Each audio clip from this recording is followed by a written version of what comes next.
అన్న ఆట ఆడుకుందాం రండి అన్న. వద్దురా, బోర్గా ఉంది. అందుకే ఆడదాం రా. అయ్యో, ఎప్పుడు పడితే అప్పుడు వచ్చి ఆట అంటావేంట్రా? పోనీలే డాడీ. అబ్బో, సరే, ఏ మాట? ఆకాట. అంటే కొట్టుడాట? అవును. సరే పద. నేను పంట, నాలాగేసిన వాళ్ళు చోర్. ఏ నేనే పంట, నువ్వే చోర్.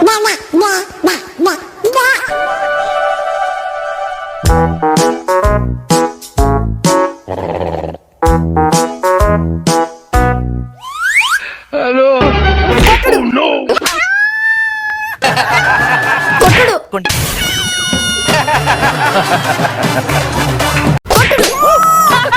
అబ్బా, ఏంది అందరు ఇట్లా కొడుతుర్రు?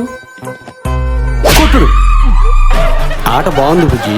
అన్న ఇంకా ఈ ఆట వద్దులే అన్న, కావాలంటే రేపు ఆడదాంలే అన్న.